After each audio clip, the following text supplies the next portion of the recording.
Diddy courtroom sketches went viral, and I saw this one tweet that got me fascinated. Why can't we have cameras in the courtroom in 2024? Right, well, federal cases ban cameras in the courtroom. And to be honest, the revelations in Diddy's case is a perfect example of why, since the OJ trials decades ago, courtroom sketches have been preferred over cameras. I'll tell you now, one of them is to protect the identity of the jury, another is to let the public know only what the feds want them to know. Because with the type of powerful people Diddy dumb blackmailed, one slip of information could get the diddler out on streets again. So what really went on in that courtroom? That day Diddy's first court appearance goes viral. Just a year ago, Diddy was awarded the key to the city of New York by Mayor Adams, and now that same celebrity is being grilled in that same city. Diddy's first appearance in court follows after his arrest on September 12, 2024, inside the lobby of Park Hyatt Hotel in Manhattan, about 24 hours after being whisked off in handcuffs. The indictment was unsealed, leading the public to know about the truckload of charges levied against him on the D-Day. Quite the crowd camped outside of the courthouse. This included new outlets and eager fans who wanted to set their eyes on the Bad Boy Records boss. However, what they got were many Diddy's, as his sons Justin, Christian, and Quincy Combs trooped in to support their father. Anything to say about your dad? Want to say anything about your dad? Despite the questioning and reporters sticking the cameras in their faces, the boys kept their cool and continued walking. One thing was certain: they were present to support their own, and no Diddy slander or allegations would be entertained. Meanwhile, it was easy to spot the boys without their sister. But reporters say that the girls' absence is understandable since they are teenagers. It would be unlikely that they would make such an appearance. Meanwhile, inside the courtroom, Diddy's attorney pled not guilty to the charges, which included sex trafficking, racketeering, conspiracy, and transportation. To engage in prostitution, the prosecutors argued that Diddy and his staff participated in kidnapping, arson, bribery, and forced labor, and he had a storehouse of firearms ready to go off when triggered. On the flip side, Mark Agnifilo, Diddy's attorney, told the court that the sex trafficking charge involving the rapper's ex, Cassie Ventura, was nothing but a consensual activity that went on for about a decade. The defense rested the case by asking for bail. However, the prosecutors quickly clamped down on this request. Reportedly, one of the prosecutors, named Emily Johnson, claimed Diddy is a known serial abuser and serial obstructor. Emily maintained that the Bad Boy Records exec would swing his wealth in any direction to escape his predicament. Indeed, Diddy was the real bad boy who, despite coming to New York to get arrested, still messed around with hard drugs in court. The prosecution noted that during a search of his room in the Manhattan hotel where he camped, authorities found a pink powdery substance believed to be narcotics. With this argument, it easily pointed to the fact that Diddy might not be as repentant as he seemed. In the end, the prosecution's argument swayed the judge, who eventually denied. The A-list celebrity bail judge Robin F. Tarnowski ordered a detainment while he faces trial. The presiding judge referenced Diddy's history of substance abuse and anger issues as his reason for the denied bail for Mark. This defeat was not final. Outside the courthouse, the attorney maintained Diddy's innocence, while suggesting that they would appeal the bail verdict. During a press release, he told reporters, "I think he came out. Mr. Combs is a fighter. He's going to fight this to the end. He's innocent. He came to New York to establish his innocence." About 24 hours later, Diddy's lawyers pleaded with the judge to allow the rapper to wait out his trial in one of his luxury homes in Miami. They opposed the fact that Diddy would have to await trial in a Brooklyn jailhouse. The defense offered up a $50 million bond, regular drug tests, detention in his Miami home, and strict limitations on the visitors allowed to visit. Other sources confirmed that Diddy's legal team went the extra mile by proposing to sell his home in Miami, as well as his mother Janice Combs' home, to raise the bail money. On top of that, they pledged to submit his passport as well as that of his family members, including his son's daughters and mother. In fact, preceding the court appearance, Diddy was already making moves to sell his private jet, possibly in the hope of getting a bond. Following his arrest, expectedly, the prosecutors weighed in, and Emily highlighted the text messages Diddy allegedly sent to his female victims. According to her, the accused forced some women into sexual acts but blackmailed them with recorded tapes of themselves. With this track record, he was capable of tampering with evidence and violence even the defense may be unable to save him from. For a second time, the judge ruled in favor of the prosecution. U.S. District Judge Andrew L. Carter ruled that the supposedly rigorous bail conditions would not guarantee the safety of the community, and neither did it declare confidence in the integrity of the case. The judge sided with the prosecutors, adding that no set of conditions could successfully guard against him threatening potential witnesses. Still not. The prosecutors argue aren't, nor the double bail denial has stopped Diddy's lawyers from looking for a way forward. We're considering an appeal to the Second Circuit and we're certainly getting ready to try the case. Let's hear what U.S. Attorney Damon Williams of the Southern District of New York had to say as he read aloud the 14-page charge against the disgraced rapper. Mark claimed that the Second U.S. Court of Appeals would provide a more favorable result. He wants to overturn the first decisions and get his client moved from the Brooklyn Detention Center to a New Jersey jail. But he might have to talk to the Federal Bureau of Prisons about this because District Judge Carter thinks that only that group is responsible for the jail where a suspect is put. Many have been moved to side with the judge. Let me say a little bit more about the charges. The indictment alleges that Combs abused and exploited women and other people for years, and in a variety of ways. As alleged, Combs used force, threats of force, and coercion to cause victims to engage in extended sexual performance. These sex workers were reportedly transported across states, but Diddy was always in charge of the sex episodes. Aside from the chance of force, the rapper recorded the acts he labeled as freak-offs. The indictment claimed that these freak-offs lasted for days and involved multiple sex workers who were typically given drugs like ketamine, ecstasy, and GHB.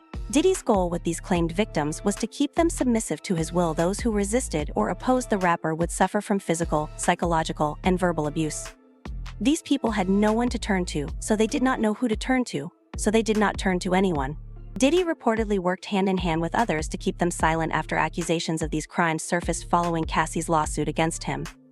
It is thought that Diddy and those involved in the freak-offs made some moves. He and others pressured witnesses and victims to stay silent, including by making phone calls to witnesses and victims and giving them a false narrative of what they had experienced.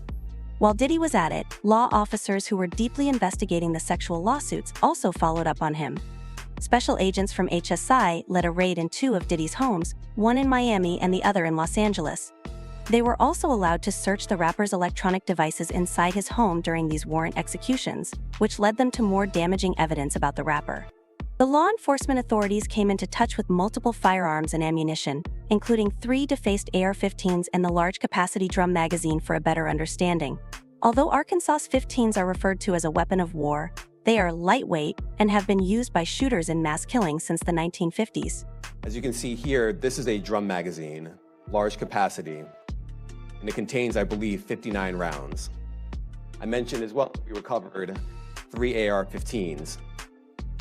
This is a close-up shot of one of the AR-15s, and you can see right here, the serial number has been thoroughly defaced. These have led to meme creations and a sea of comments with many pointing accusing fingers at Diddy. Many fans now believe that truly Diddy might just be as guilty as charged. Unfortunately, for Diddy, his legal woes have been coming in non-stop. Just last year he was slammed with a lawsuit from his ex-girlfriend Cassie Ventura. She cited sexual, physical, and emotional violence, maintaining that the bad boy exec raped, drugged, and tortured her. The next day the lawsuit was withdrawn and settled out of court. But this was just the beginning of the end for Diddy, who was hit with multiple lawsuits everywhere.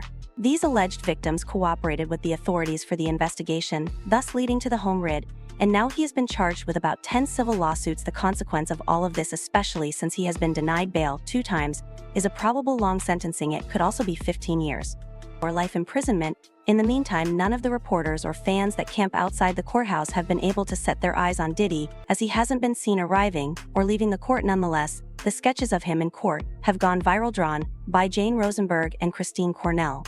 In these photos, the music mogul appeared to be in a rather calm mood, sitting next to his lawyer.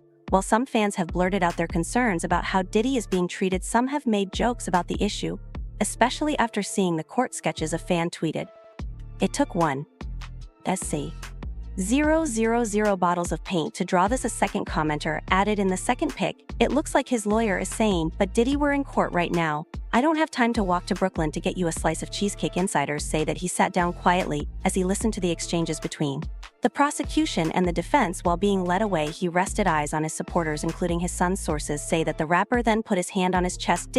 He will stay in jail until trial. Over the years, Brooklyn's Metropolitan Detention Center has earned such a bad reputation. It has been nicknamed Hell on Earth. The Sunset Park Jail is notorious for extreme violence, squalid conditions, multiple deaths, safety issues, rampant staffing shortages, smuggling of drugs, and contraband, most of which are carried out by prison officials, and food that contains maggots. This hellhole is where Diddy would be calling home for the foreseeable future, and the rapper is certainly not happy about it. Although Diddy is being held in MDC Brooklyn SP, Diddy's lawyers argued in a paperwork seeking the rapper's release that the jail is simply not fit for pretrial detention. They cited the multiple detaining deaths recorded in the facility in recent years, as well as the concerns raised by several judges that the jail is no place for anyone to be held due to the horrific conditions in the facility. In fact, the conditions in the prison have been so bad that the Bureau of Prisons recently stopped Defendants entering the prison system from serving their time in the facility. The groundbreaking shift in policy was confirmed in August by BOP spokeswoman Ranju So.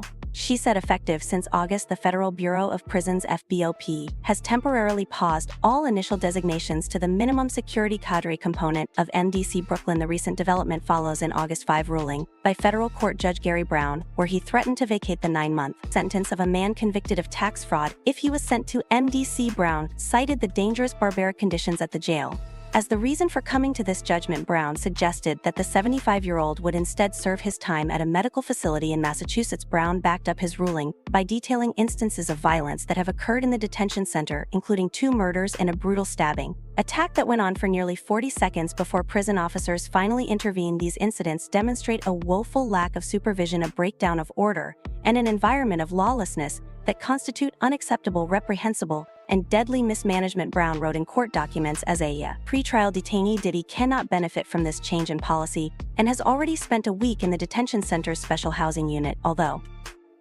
the rapper is isolated from the general population due to his celebrity status, the quality of life he has inside the MDC isn't so different from other inmates. According to former MDC warden Cameron Lindsay, the music mogul is currently living a regimented lifestyle with just 1 hour of recreational time per day and 3 showers a week. Diddy would also have to wake up by 6 a.m. every day, at which time he would have to make his bed, mop the floor, and give his cell a general cleaning. Diddy would also receive 3 meals per day, which adds up to 1,800 calories daily. All the meals will be prepared early and kept in a warming box before being served to him. Because he isn't part of the general population, this is a far cry from the fine dining experience Diddy is accustomed to at his mansions and the expensive restaurants he visits. But it isn't all doom and gloom in the detention center. Diddy is still afforded a small taste of the comforts he is used to by having access to a commissary where he can buy smaller goods like candy, tea, coffee, and cheese. He can also buy larger items such as sneakers, sweatpants, and a radio. The radio would specifically come in handy for Diddy, as it would be a healthy distraction and ease the weight of isolation that would overwhelm the disgraced music mogul. In the coming months, according to sources, family and friends would only be allowed to visit the rapper periodically, but even with that, the length of time it takes to make it to the AHO means that Diddy will likely not see much of his family despite the sudden change in fortune. Sources close to Diddy's family recently confirmed to media outlet TMZ that the rapper is holding up okay given the situation. However, the "I'll be missing you" rapper is said to be worrying about his children and desperately wanting to speak with them.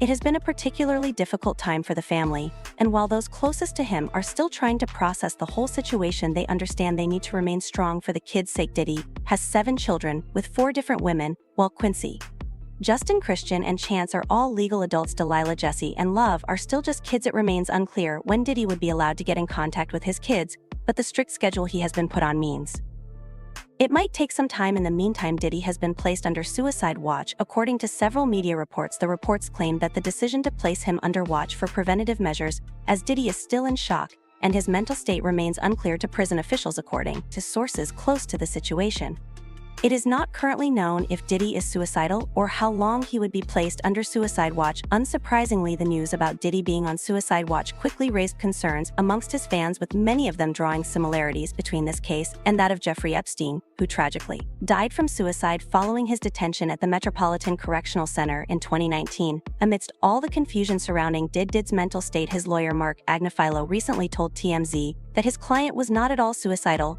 He also said that Diddy was strong, healthy, confident, and focused. On his defense, Agnifilo made these claims after spending several hours with the billionaire music mogul inside the detention center. Despite the assurances from Agnifilo, fans have not stopped highlighting the similarities between this case and that of Epstein, with some of them warning that they could share the same disastrous outcome. Before his controversial death, Epstein was a highly successful financier who cultivated an elite social circle and procured women and children whom he and his associates sexually abused. The similarities between the Epstein and Diddy case are so striking that it has become a hot topic in the days following Diddy's arrest. While drawing comparisons between both cases, New Jersey-based defense attorney and former prosecutor David German said, "This is like Epstein too. If you think about it, you have a guy who is extremely rich and extremely powerful, just like Jeffrey Epstein was. You have him being charged with allegations that are inhumane and unheard of against women and potential minors for sex trafficking and sexually deviant acts, and the similarities are uncanny. But Jeffrey Epstein wasn't just a sexual deviant, he was also a cold and calculated criminal who kept a hold on his victims and famous friends through well-planned blackmail schemes. When The disgraced financier was arrested in 2019. Investigations revealed that he had installed hidden cameras in numerous places on his properties to allegedly capture sexual activity of prominent people with underage girls for criminal purposes, such as blackmail. Epstein was able to successfully plan and execute these crimes with the help of his longtime girlfriend and companion Ghislaine Maxwell. In 2021, Maxwell was convicted in the U.S. federal charges of sex trafficking and conspiracy for aiding and abetting Epstein and procuring girls, including a 14-year-old, for child sexual abuse and prostitution. In some instances, Jeffrey Epstein was said to have deliberately set up some of his powerful friends with girls to either endear himself to them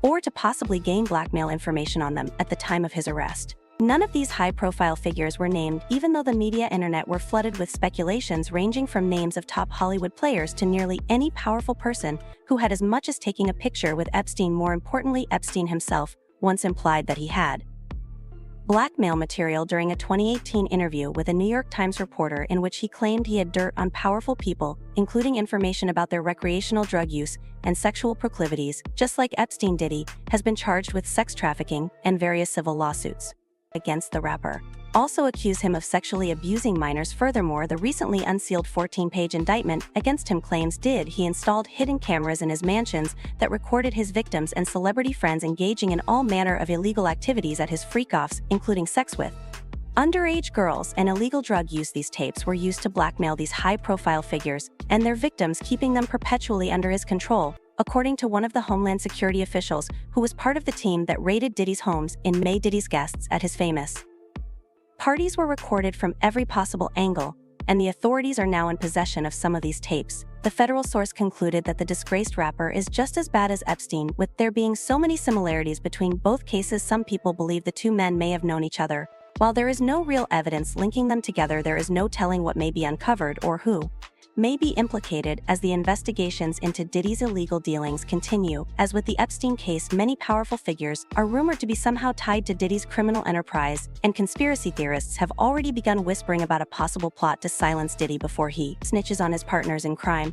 But who are these partners, and what criminal activities could they be so desperate to keep under wrap? Why was Diddy arrested? What launched the entire investigation into Diddy's Epstein-like lifestyle might have been Cassie's lawsuit last year. However, it was music producer Lil Rod Jones' lawsuit that seemed to solidify the charges of freak-offs. On February 26, 2024, Lil Rod accused the rapper of assault, trafficking, and racketeering. The lawsuit read throughout his time with Mr. Combs. Mr. Jones witnessed, experienced, and endured many things that went far beyond his role as a producer on the Love album. Mr. Combs required Mr. Jones to record him constantly. As a result, Mr. Jones has secured hundreds of hours of footage and audio records of Mr. Combs, his staff, and his guests engaging in serious illegal activity. Lil Rod affirmed that the music mogul hosted freak parties, and these events were attended by high-profile individuals. This included celebrities, sports stars, statesmen, record executives, and even international dignitaries. Jones's lawsuit goes on to name several high-profile figures in the entertainment industry, but only a handful of them were named as defendants alongside Diddy. They include Diddy's son Justin Dior Combs, his chief of staff Christina Koram, former Town Records CEO Ethiopia Habam Mariam, and Universal Music Group chief executive Lucian Gray. Jones claimed that the network of involvement amounted to a violation of the Racketeer Influenced and Corrupt Organizations Act (RICO). Apart from attending the party, some of these prominent names also sponsored the parties, which gave them premium access to underage girls' sex and drugs for the freak-off session. Lil Rod claimed that the rapper drugged underage girls who worked for him to make them compliant. Allegedly, unfortunately, for the producer, he fell victim to Diddy's freak-offs and was greatly exploited. He claimed that he had secured irrefutable evidence of Diddy and his associates in various criminal activities. According to the lawsuit, Diddy forced him to work in the bathroom while Diddy showered and engaged in constant unsolicited and unauthorized groping and touching of his Lil Rod's anus. Following the incident, Lil Rod confided in Diddy's chief of staff Christina Koram about the inappropriate working environment, but she repeatedly downplayed Diddy's behavior. In her defense, Diddy was showing that he likes Mr. Jones. Koram's nonchalant attitude convinced Jones that she was in support of Diddy's sexual assault on him. The lawsuit also detailed Diddy sharing a video of producer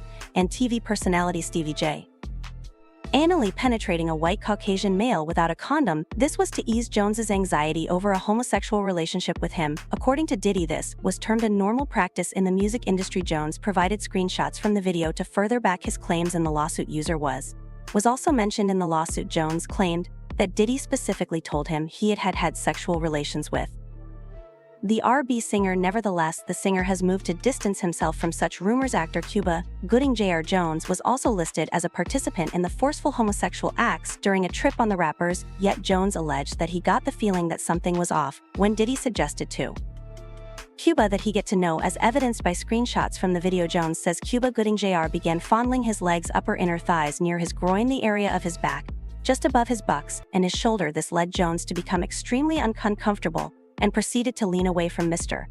Cuba Gooding Jr. He rejected his advances, and Mr. Gooding Jr. did not stop until Mr. Jones forcibly pushed him away. In Jones's filing, Brendan Paul happened to be another figure within the enterprise. This guy was Diddy's mule, acquiring and distributing the rapper's guns and drugs. The enterprise also included Diddy's bagman Frankie Santella, who worked alongside Paul and was responsible for carrying the money and making payments for the guns and drugs. Weeks after this lawsuit came to light, the federal authorities executed a raid on Diddy's properties, his home in Miami and Los Angeles, where they made some arrests. However, Diddy was not among those who were arrested, and also it was not ascertained whether the men handcuffed were taken into custody or merely questioned. 6 months after the raid, Diddy was finally led away in handcuffs while approaching the lobby of the Park Hyatt Hotel in Manhattan, where he was staying hours before Diddy's epic downfall. The rapper was in a hearty mood, moving around the city while engaging with family and friends. In the shared clip, the rapper can be seen attending to fans while interacting with others. In fact, his son Christian was standing right next to him as he talked. It was later confirmed that he was in the city to surrender himself. However, just minutes after Diddy's chit-chat episodes with fans, the feds caught up with him in the lobby of Park Hyatt Hotel on West 57th Street. At some point, the authorities briefed him quickly and proceeded to handcuff him before leading him to the streets. Since Diddy's arrest, many other celebrities have come forward to share their opinions. One of such is Megyn Kelly, who trolled Diddy's acquaintances and associates for keeping mute all along. Kelly called out the likes of Ashton Kutcher, Usher, and Justin Bieber, who attended Diddy's all-white party in the past. She specifically mentioned the baby singer, who was Usher's protege. Young and being in the industry and not knowing where to turn, and everyone, telling me they love me and, just turn their back on you in a second. So if she ever needs me, I'm going to be here for her. But yeah, just protecting those moments, because people take for granted encounters, and I just want to protect her, I don't want her to go through anything I went through. I don't wish that upon anybody. Yeah, if she ever needs me, I'm just a call away. I have the experience with major corporations, like my particular experience with Beam Suntory. It was great in the beginning. It's great for us to work for them.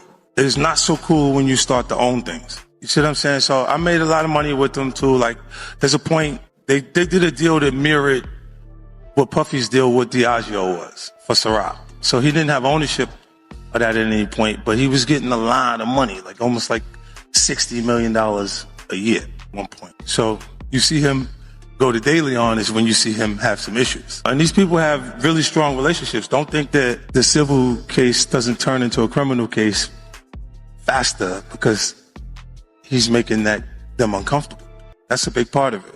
The spirits business it's not governed. They got a discus board that they created, right? If you got two companies that are $3 billion a year, and Beam Suntory and Diageo, the distribution level, it's very hard for you to get things to a point where you can do the right numbers. They incentivize the sales force by giving them box bonuses. And then when you sell a product, you get the bonuses off the boxes that's there. But you make that no matter what product you're selling. So if you sell Hennessy or Remy out the gate, they start to put downward pressure on the new companies.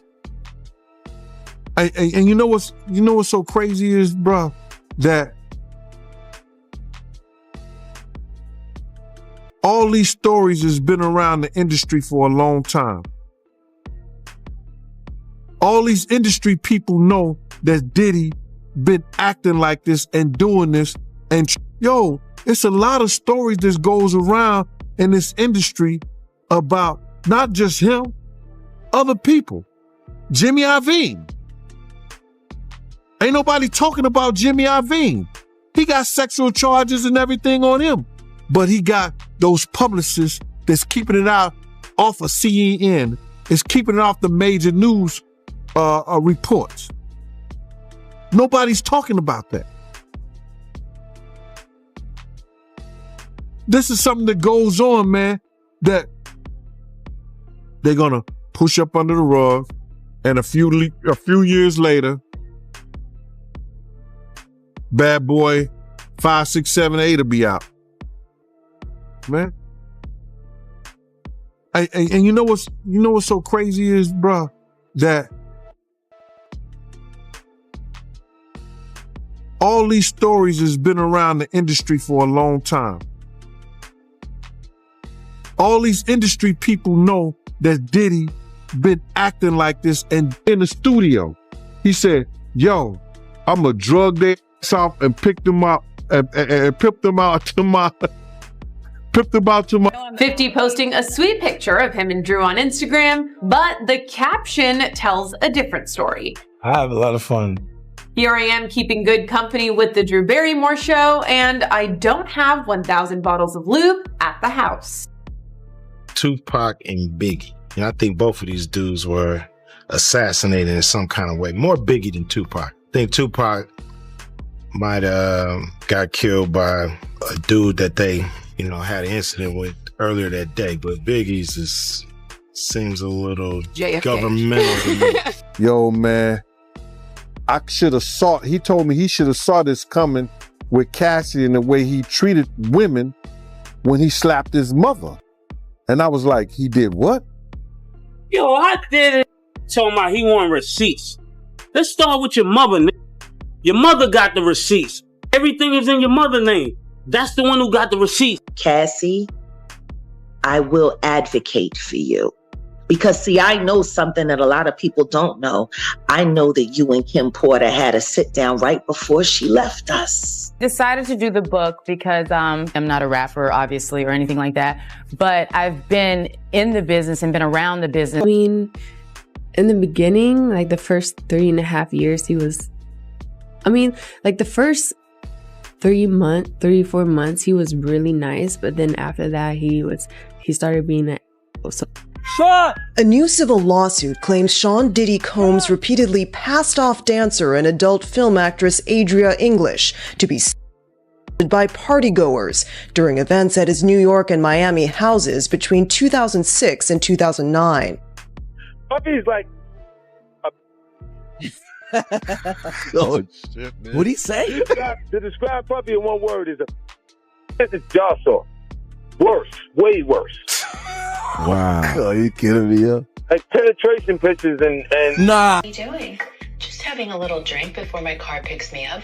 Where are you going? I'm gonna go to join Diddy. He's doing that. Rick Ross is doing a little concert this afternoon. Really? Honestly, they get bigger. No, I just lifted this bra up. It's like night and day. I need to have my boobs sitting up at this level at all times. They were like down to here. That's life-changing. Life-changing, but it gives me back fat. Gotta pick or choose your battles. That's what I learned in my life. Yeah. So why do you care to go to this? Because I was invited and I think it would be fun. When are you gonna act your own age? This like rap crew, like Rick Ross and Diddy. Do you think this is like your crowd? I know a thing or two about rap music. Who is the boss? Me? No. I tell you what, Puppy. Your life is in danger. Because you know the secrets. Who's involved in that little secret room you guys participating in. So, you know they're going to get you if they can. It's a little crazy how Puffy get booted out the alcohol business and Jimmy Iovine steps in with Andre and Snoopy promoting it. It's never a good look when it comes to culture of hip-hop and for our community, of our people. I turn myself in. Sometimes you gotta face the music. That's most of the time. I'm gonna give you some real advice. 2 quick things. You gotta make a decision. When you go to prison, either you're gonna be standing up pissing or squatting, sitting down pissing. I advise you to try to take the first one, because if you squatting and pissing on the seat, you know what that means. Oh yeah, by the way, do not do your time going by Brother Love. Brother Love is not a good code name for prison.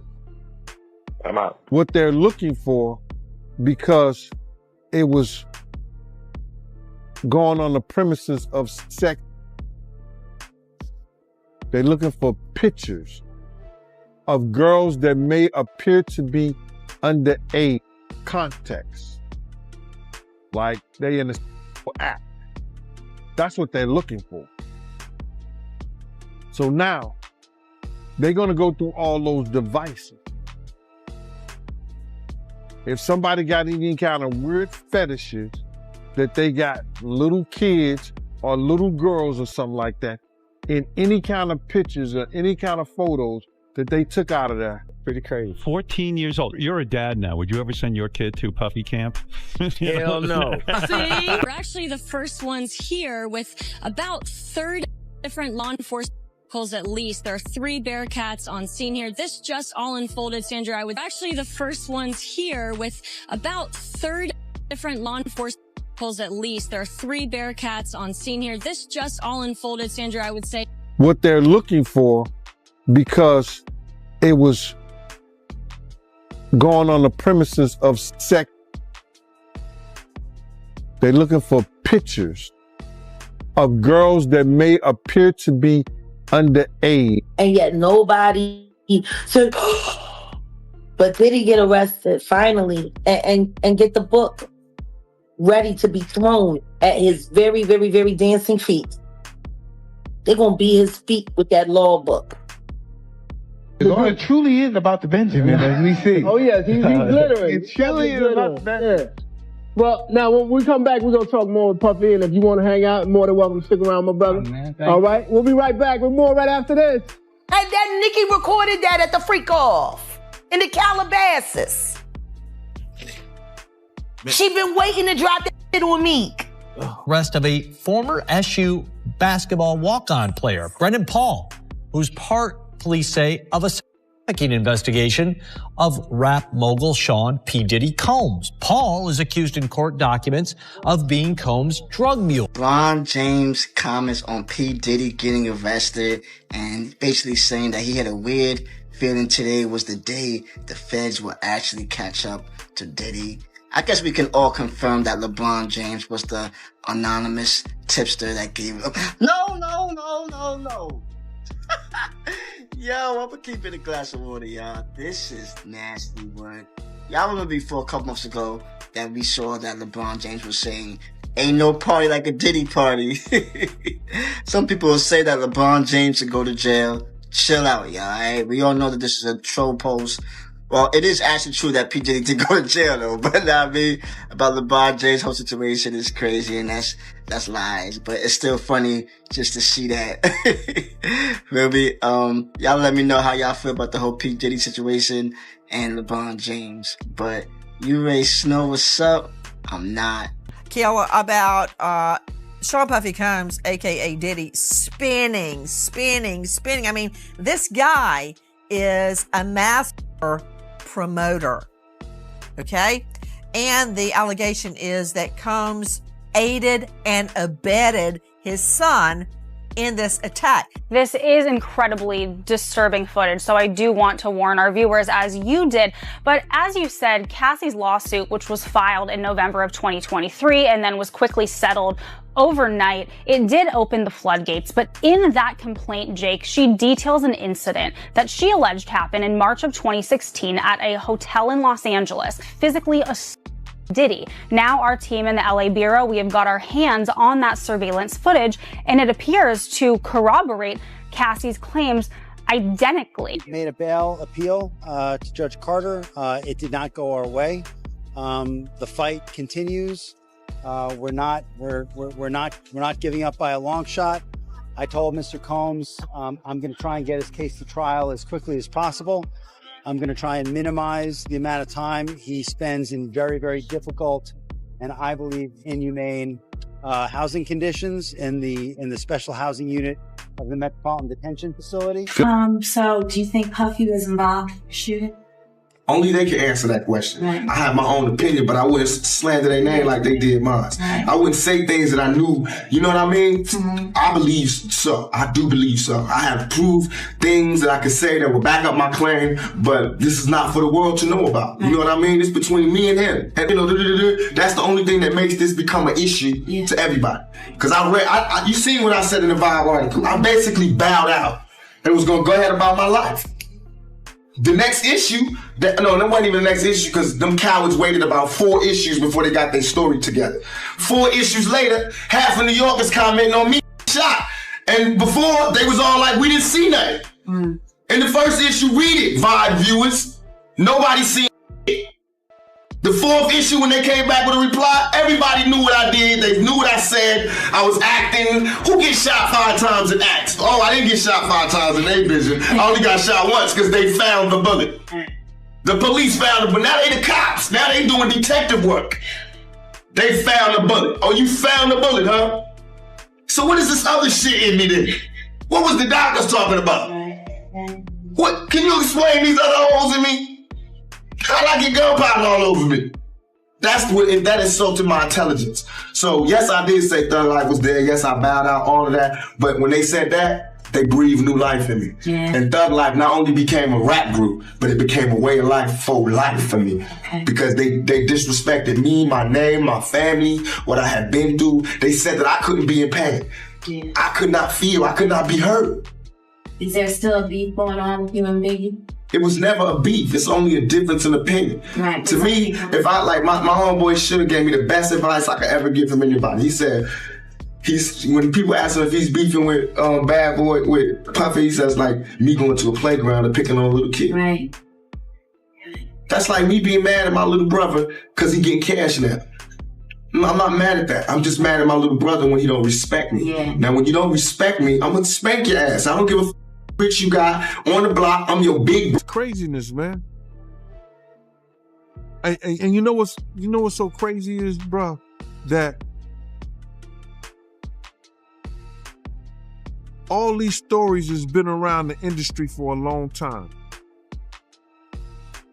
All these industry people know that Diddy been acting like this and doing this, and yo, it's a lot of stories that goes around in this industry about not just him, other people. Jimmy Iovine. Ain't nobody talking about Jimmy Iovine. He got charges and everything on him, but he got those publicists that's keeping it out off of CNN. It's keeping it off the major news reports. Nobody's talking about that. This is something that goes on, man, that they're gonna push up under the rug, and a few years later, Bad Boy 5, 6, 7, 8 will be out. Man. And you know what's so crazy is, bro, that all these stories has been around the industry for a long time. All these industry people know that Diddy been acting like this and doing this. Yo, man, I should have he told me he should have saw this coming with Cassie. Your parties are the hottest ticket around. They won't even give me a permit for the parties, man. They don't want me to throw the parties no more. But we ain't gonna stop. We gonna keep on having fun, bringing people together from all walks of life. You're gonna hear about my parties. They're gonna be shutting them down. They're gonna probably be arresting me, doing all types of crazy things just because we wanna have a good time. You know, whenever you bring up a different element into people's environment, things that broaden people's horizons, people get intimidated. There's a lot of people out there that feel intimidated by it. It ain't nothing but break it down racial barriers, break it down generation barriers. People from all walks of life. Ron Perlman talking to Jay-Z, Jay-Z talking to, you know what I'm saying? It just goes on. Hey, speaking of this love, is love. I saw a guy on the internet the other day who said he used to be your security guard, who said that when you were dating J-Lo, Will Smith and Jada tried to pick her up on a threesome and you were gonna beat up Will Smith. Is that true? Yo, this show has gotten crazier since the last time I was here. No, it's all about love, though. That's not true. You really heard that? Nah. What? Yeah, I watched it on the internet. You're telling me I can't believe everything I read? What? I don't know what you're talking about. Jimmy, I thought we was friends. Where did this? I see you always gallivanting around to all these trips that Kim and I aren't invited on. You wouldn't pick up for the weekend and leave your kids? You don't have help on the weekends. I'm not saying I want to go. Oh, dis. So who was with you this weekend? A bunch of my friends. Diddy, Quincy, Justin Bieber, so far so French good. Montana. Do you even know half the people you're naming? No. Are you drinking, Chloe? No. You have to get these margaritas out of here. Why aren't you drinking? Yeah, but last night. She didn't go to bed. I haven't been to bed yet. You haven't? I want to be Chloe when I grow up, Court. Oh, you're just so little. Like my balls are just going. I got on a plane at 5:30 a.m. Go to this party. I think half of the people there were butt naked. You would have loved it.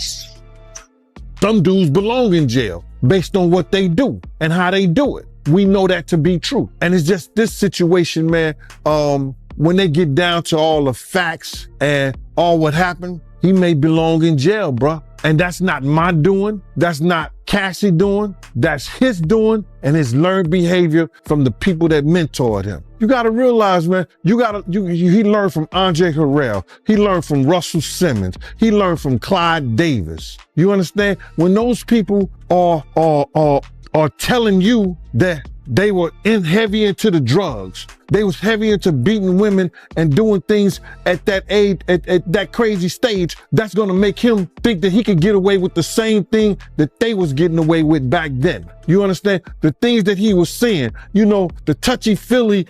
Sex trafficking, interstate transportation for.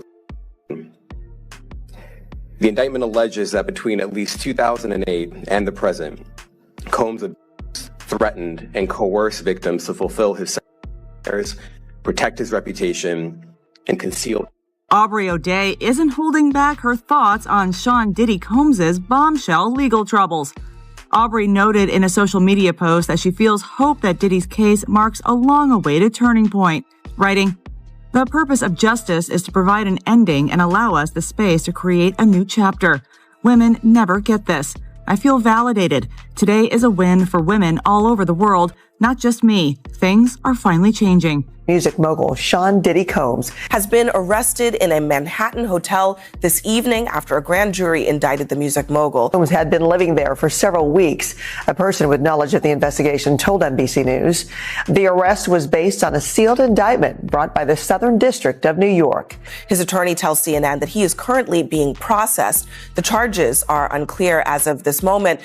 I want you to party with me for your birthday, man.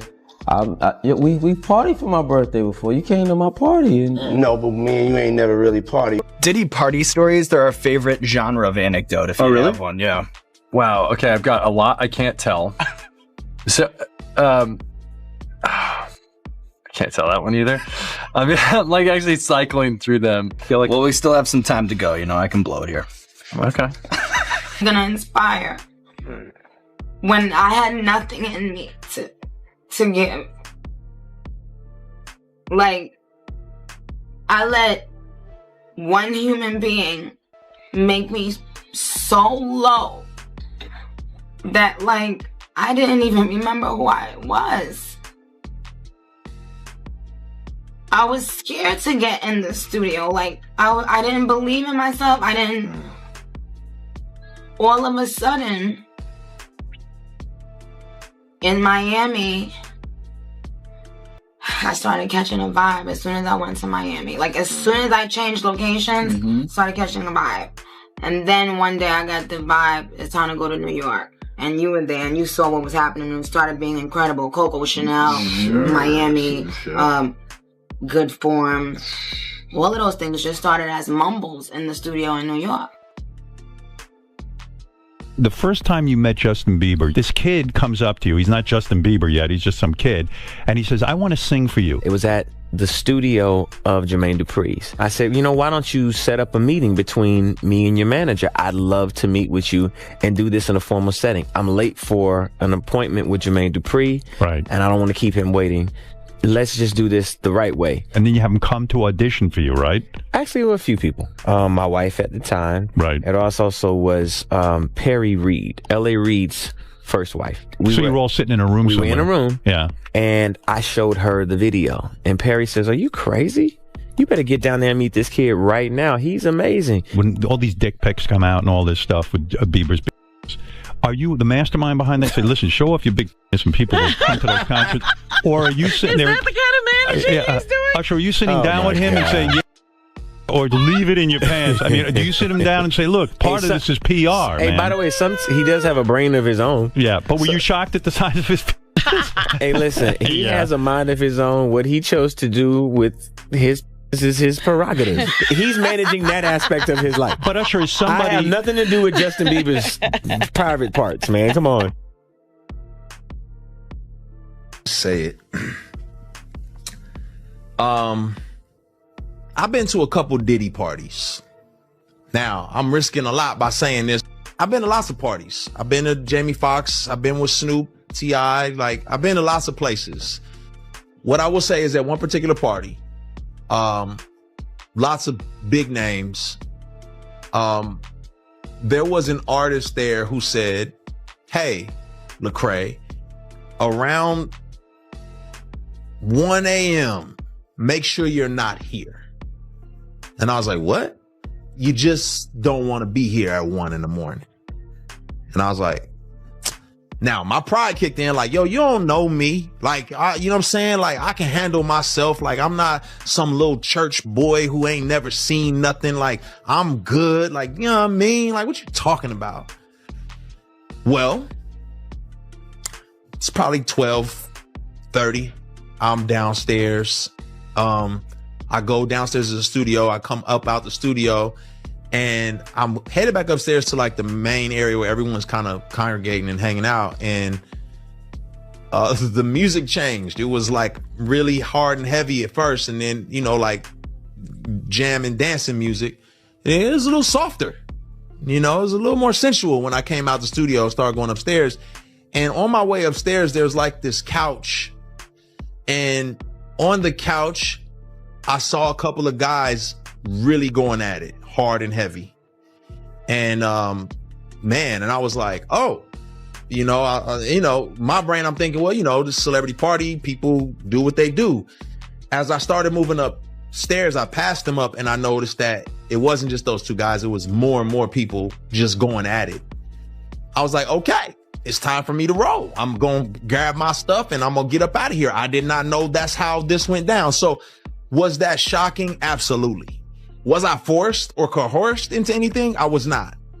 But why they felt that comfortable? I don't know. Maybe the invite list, they was like, yeah, all these people. I don't know. I'm shocked. You put my bag I like when you like this, Daddy. Yeah, when you put my bag Daddy, I like when you scrambling and scraping. No, I like that.